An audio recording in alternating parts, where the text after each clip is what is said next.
Let the Constitution be taught in schools, in seminaries, and in colleges. Let it be written in primers, in spelling books, and in almanacs. Let it be preached from the pulpit, proclaimed in legislative halls, and enforced in courts of justice. And, in short, let it become the political religion of the nation. I shall adopt new muse as fast as they appear to be true muse. Don't believe everything you read on the internet. Everyone desires to live long, but no one would be old. That we here highly resolve that these dead shall not have died in vain, that this nation, under God, shall have a new birth of freedom, and that this government of the people, by the people, for the people, shall not perish from the earth. I have destroyed my enemies when I make friends with them. With the catching and the pleasures of the chase.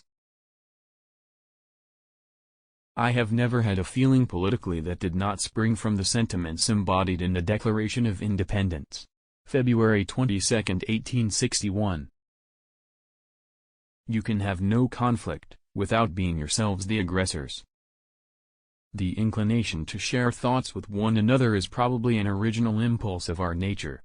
If in pain I wish to let you know it and ask your sympathy and assistance, and my pleasurable emotions also, I wish to communicate to, and share with you. I could not sleep when I got on such a hunt for an idea until I had caught it. This was a kind of passion with me, and it has stuck by me, for I am never easy now, when I am handling a thought, till I have bounded it north, and bounded it south, and bounded it east, and bounded it west. If I do good, I feel good. If I do bad, I feel bad. Such will be a great lesson of peace, teaching men that what they cannot take by an election, neither can they take by war, teaching all the folly of being the beginners of a war. How weak and fruitless must be any word of mine. I have been too familiar with disappointments to be very much chagrined. I am slow to listen to criminations among friends, and never expose their quarrels on either side, allow bygones to be bygones, and look to the present and future only. To Governor Curtin, talking about the campaign of Fredericksburg, this reminds me of an old farmer I used to know out in Illinois. He took it into his head to go into hog raising. He sent out to Europe and imported the finest breed of hogs he could buy. The prize hog was put into a pen, and the farmer's two mischievous boys, James and John, were told to be sure not to let it out. But James, the worst of the two, let the brute out the next day.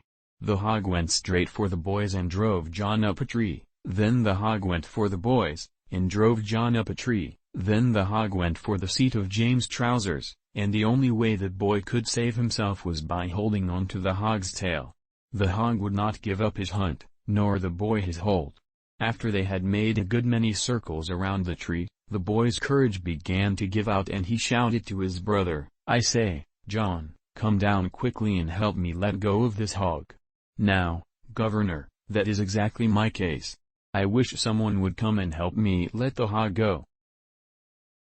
When men take it in their heads today to hang gamblers or burn murderers, they should recollect that in the confusion usually attending such transactions, they will be as likely to hang or burn someone who is neither a gambler nor a murderer as one who is, and that, acting upon the example they set, the mob of tomorrow may, and probably will, hang or burn some of them by the very same mistake. The Perpetuation of Our Political Institutions, address before the Young Men's Lyceum of Springfield, Illinois, January 27, 1838. August 17, 1859, at Cincinnati. This is the first time in my life that I have appeared before an audience in so great a city as this. I, therefore, though I am no longer a young man, make this appearance under some degree of I will not say that we may not sooner or later be compelled to meet force by force, but the time has not yet come, and if we are true to ourselves, may never come.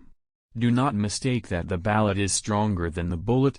Therefore let the legions of slavery use bullets, but let us wait patiently till November, and fire ballots at them in return, and by that peaceful policy, I believe we shall ultimately win.